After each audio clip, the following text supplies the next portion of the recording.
Hello friends. मेरे channel में आप लोग का फिर से स्वागत है।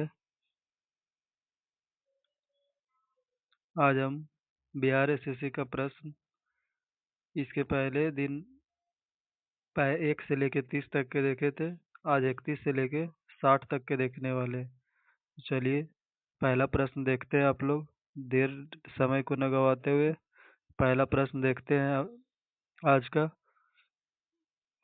राष्ट्रपति का चुनाव किसके द्वारा संचालित किया जाता है? राष्ट्रपति का जो चुनाव है किनके द्वारा संचालित किया जाता है? तो ये किया जाता है भारत के निर्वाचन आयोग के द्वारा। यानी राष्ट्रपति का चुनाव किनके द्वारा संचालित किया जाता है? भारत के निर्वाचन आयोग का द्वारा। आगे है,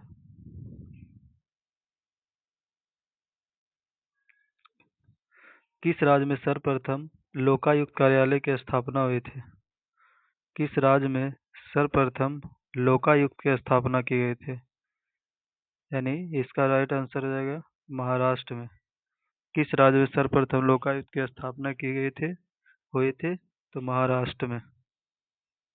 अगला प्रश्न है, राज्यों के वित्तीय लेखों पर नियंत्रण कौन रखता है? राज्य में जो जो भी वित्तीय लेखा संबंधित खर्चा होता है उस पर नियंत्रण कौन रखता है? राज्यों के वित्तीय लेखों पर नियंत्रण कौन रखता है? तो राज्यों के वित्तीय लेखों पर नियंत्रण जो है, इनमें से कोई नहीं आंसर इसका हो जाएगा 33 का डी। इसमें से कोई आंसर इसका नहीं है। अगला प्रश्न है 34 नंबर, सर्वोच्च न्यायालय में न्यायाधीश नियुक्त होने के लिए व्यक्ति को कम से कम कितने वर्ष उच्च न्यायालय का एडवोकेट होना चाहिए? तो कम से कम 10 वर्ष। सर्वोच्च न्यायालय का में न्यायाधीश नियुक्त होने के लिए व्यक्ति को कम से कम कितने वर्ष उच्च न्यायालय का एडवोकेट होना चाहिए? यानी उनका अनुभव होना चाहिए। तो 10 वर्ष का हाई कोर्ट का अनुभव होना, तभी ये सर्वोच्च न्यायालय के न्यायाधीश बन सकते, नियुक्त हो सकते हैं। अगला प्रश्न है 35 नंबर, भारत के संविधान के अंतर्गत एक धन विधेयक को प्रस्तुत किया जाता है। धन विधेयक को कहाँ लाया जाता है? धन विधेयक को प्रस्तुत किया जाता है लोकसभा में। धन विधेयक को कहाँ प्रस्तुत किया जाता है? इसका जो है लोकसभा में। यानी भारतीय संविधान के अंतर्गत एक धन विधेयक को प्रस्तुत कहाँ किया जाता है? तो लोकसभा में। लोकसभा का वर्णन एक तरीक होता है सरल। आप लोग इसे याद रखेंगे। स से होता है संसद, रस र से राज्य। इसका आंसर हो गया, भारत के संविधान के अंतर्गत एक धन विधेयक प्रस्तुत किया जाता है तो लोकसभा में। इसका एक अलग पेज ले लेते हैं। एक ट्रिक है सरल, इसको याद रखिए। स से होता है संसद, र से होता है राज्यसभा,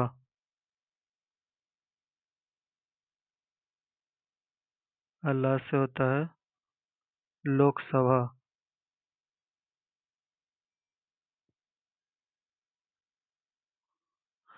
सरला यानी संसद का वर्णन अनुच्छेद किस में? तो 79 में। र से हो गया राज्यसभा, राज्यसभा का वर्णन किस अनुच्छेद में? 80 में। और लोकसभा का वर्णन किस अनुच्छेद में है? तो इसका अनुच्छेद है 81। ये तीनों को याद रखें। सरला स से संसद 79 में, आर्टिकल र से राज्यसभा 80 में, हल से लोकसभा का वर्णन किस अनुच्छेद में? 81 में। ठीक है, आगे देखते हैं। इसका आंसर हो गया लोकसभा। अगला प्रश्न है, भारतीय न्याय नवाचार प्रोटोकॉल के अनुसार पूर्वता क्रम में सबसे पहले कौन है? भारतीय नवाचार प्रोटोकॉल के अनुसार पूर्वता क्रम में सबसे पहले जो है वो कौन है? तो इसका आंसर हो जाएगा सी नंबर, अपने राज्य में राज्यपाल। भारतीय नवाचार के अनुसार पूर्वता क्रम में सबसे पहले कौन है? तो उस राज्य का राज्यपाल। यानी इसका आंसर हो जाएगा सी। अगला प्रश्न देखते हैं 37 नंबर। ग्राम सभा का अभिप्राय क्या है? ग्राम सभा का अभिप्राय क्या है? तो इसका आंसर है सी नंबर। ग्राम सभा का अभिप्राय क्या है? तो ग्राम स्तर के पंचायत क्षेत्र के निर्वाचक नामावली में पंजीकृत। ग्राम स्तर के पंचायत के क्षेत्र ग्राम स्तर से क्या अभिप्राय? तो ग्राम स्तर के पंचायत क्षेत्र के निर्वाचक नामावली में पंजीकृत हो। अगला प्रश्न देखते हैं 86वें संविधान संशोधन द्वारा प्रस्तावित शिक्षा का अधिकार किस वर्ष लागू हुआ था? 86वें संविधान संशोधन द्वारा प्रस्तावित शिक्षा का अधिकार किस वर्ष लागू हुआ था? तो ये लागू हुआ था आपका 2002 में। और यहाँ से एक्स्ट्रा जानना चाहेंगे तो शिक्षा किस सूची का विषय है? शिक्षा जो है समवर्ती सूची का विषय है, ये आप लोग याद रखें। शिक्षा किस सूची का विषय है? समवर्ती सूची का विषय है। अगला देखते हैं भारत में कोई भी राजनीतिक दल राष्ट्रीय दल के रूप में मान्यता प्राप्त कर सकता है यदि वह राज्य स्तर का दल कम से कम कितने राज्यों से उसको जीतना होगा? तो कम से कम 4 राज्यों से जीतना होगा, तभी वह राष्ट्रीय दल का मान्यता उसको मिल सकता है। भारत में कोई भी राजनीतिक दल राष्ट्रीय दल के रूप में मान्यता प्राप्त कब कर सकता है? जब वह राज्य स्तर के से कम कितने राज्यों से भी अच्छी होना चाहिए, चुनाव जीतना होगा, तो 4 राज्यों से, तब उनको राष्ट्रीय राजनीतिक दल के रूप में मान्यता मिल जाएगा। अभी भारत में कुल कितनी राष्ट्रीय पार्टियां हैं? तो अब जब पहले था 8, अब जा करके सिर्फ 6 रह गए राष्ट्रीय दल। भारत में वर्तमान में कुल कितनी राष्ट्रीय राजनीतिक पार्टियां हैं? टोटल अब 6 गो है, तो याद रखेंगे। चलिए आगे देखते हैं संसदीय शासन प्रणाली। संसदीय शासन प्रणाली सर्वप्रथम किस देश में विकसित हुई थी? तो संसदीय शासन प्रणाली किस देश में विकसित हुई थी? यानी सबसे पहले और वहाँ से भारत में अपनाया गया था। ये सबसे पहले विकसित हुआ था ब्रिटेन में।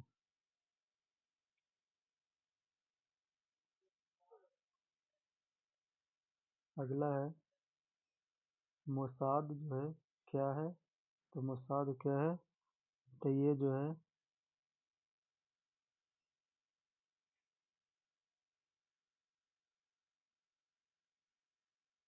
कहीं कहीं गलती है रे, सेठवा में टिक नहीं मारल अच्छा से। मोसाद इजराइल के गुप्तचर संगठन है। एरम मोसाद 41 के 2। हाँ तो ठीक है थे।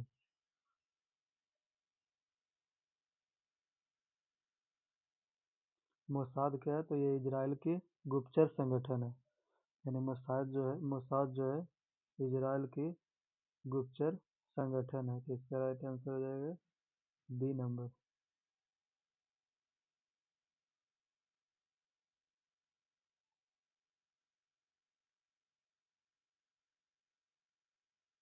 अगला है Laxmibai college of physical education कहाँ स्थित है? Laxmibai college of physical education कहाँ स्थित है? तो ये ग्वालियर में स्थित है। Laxmibai college of physical education कहाँ स्थित है? ग्वालियर में। भारत का सबसे स्वच्छ शहर किसे कहा जाता है? तो इंदौर को। भारत का स्वच्छ शहर, यानी भारत का स्वच्छ शहर किसे कहा जाता है? इंदौर को। चलिए अगला प्रश्न देखते हैं अंतर्राष्ट्रीय रेड क्रॉस कमेटी का मुख्यालय कहाँ स्थित है? यानी रेड क्रॉस कमेटी का मुख्यालय कहाँ, रेड क्रॉस का मुख्यालय कहाँ स्थित है? तो इसका मुख्यालय स्थित है जेनेवा में। यानी रेड क्रॉस का मुख्यालय कहाँ स्थित है? जेनेवा में। अंतर्राष्ट्रीय रेड क्रॉस कमेटी का मुख्यालय कहाँ स्थित है? जेनेवा में। द जंगल बुक पुस्तक के लेखक कौन है? तो इसका आंसर है Rudyard Kipling. The jungle book पुस्तक के लेखक जो है कौन है? तो रुडयार्ड किपलिंग। अंतर्राष्ट्रीय रेड क्रॉस का मुख्यालय हो गया जिनेवा में। अगला प्रश्न देखते हैं 45 नंबर। संकीर्तन जो निम्नलिखित राज्य का पारंपरिक गायन है वो किस राज्य का है? तो इसका राइट आंसर हो जाएगा पश्चिम बंगाल। संकीर्तन किस राज्य का पारंपरिक गायन है? तो पश्चिम बंगाल का। संकीर्तन किस राज्य का पारंपरिक गायन है? पश्चिम बंगाल का। आगे दिया है भारत की सर्वाधिक प्राचीन भाषा कौन सी है? भारत की सर्वाधिक प्राचीन भाषा कौन सी है? तो इसका राइट आंसर हो जाएगा 46 का डी, संस्कृत। भारत का सबसे जो प्राचीन भाषा है वो संस्कृत है। भारत की सर्वाधिक प्राचीन भाषा कौन सी है? संस्कृत। अगला है किस खेल का संबंध नॉकआउट से है? तो नॉकआउट का संबंध जो है किस खेल से है? तो इसका आंसर हो जाएगा बॉक्सिंग से। नॉकआउट का संबंध किस खेल से? बॉक्सिंग से। नॉकआउट का संबंध किस खेल से? बॉक्सिंग से। अगला प्रश्न देखते हैं दिसंबर 1922 में अखिल भारतीय कांग्रेस अधिवेशन कहाँ आयोजित किया गया था? तो ये गया में आयोजित किया गया था। दिसंबर 1922 में अखिल भारतीय कांग्रेस अधिवेशन कहाँ आयोजित किया गया था? तो इसका राइट आंसर हो जाएगा गया में आयोजित किया गया था। अगला प्रश्न देखते हैं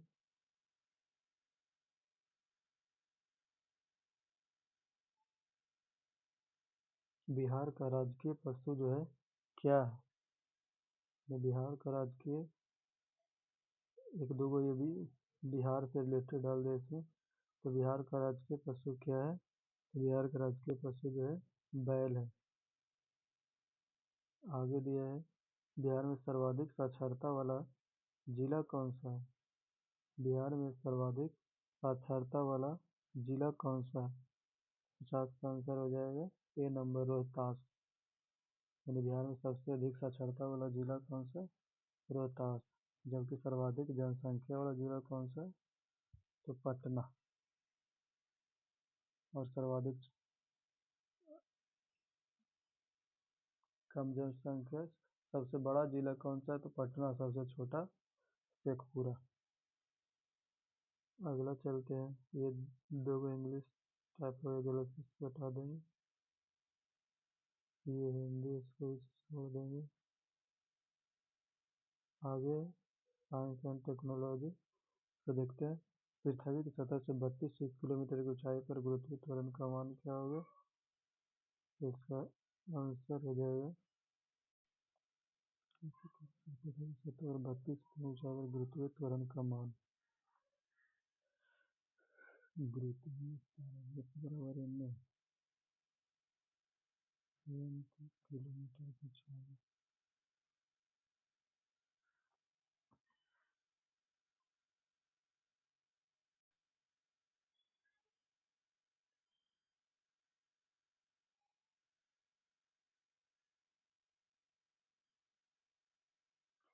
इसका राइट आंसर हो जाए पृथ्वी की सतह से 32 ऊंचाई पर गुरुत्वीय त्वरण का मान कितना होगा?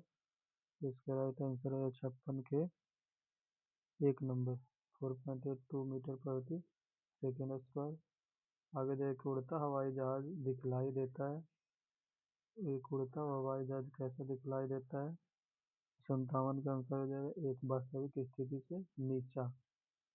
एक उड़ता हुआ हवाई जहाज दिखाई देता है वास्तविक स्थिति से नीचा। अगला है 58 नंबर रदरफोर्ड के अल्फा कण के प्रयोग से सर्वप्रथम दिखाया गया कि परमाणु में क्या होता है? तो परमाणु में क्या होता है? तो 58 का सी। परमाणु कहाँ होता है? तो नाभिक में होता है। परमाणु जो है नाभिक में कौन कौन होते हैं? तो प्रोटॉन और न्यूट्रॉन नाभिक के अंदर, जबकि इलेक्ट्रॉन बाहरी चक्कर लगाते हुए रहता है। अगला प्रश्न वाष्पशील द्रवों का अनुभार मापा जाता है किस विधि? वाष्पशील द्रवों का अनुभार किसके द्वारा मापा जाता है? तो ये मापा जाता है 1969 का एक विक्टर मेयर विधि द्वारा। यदि किसी परमाणु के m कोश में 7 इलेक्ट्रॉन है तथा उनके नाभिक में 18 न्यूट्रॉन है तो उनकी द्रव्यमान संख्या क्या होगी? तो 60 का आंसर हो जाएगा ए नंबर। ये दोनों का योग हो जाता है। ये इसका राइट आंसर हो जाएगा ए नंबर 25। अच्छा लगे तो वीडियो को लाइक एवं चैनल को सब्सक्राइब करें। धन्यवाद।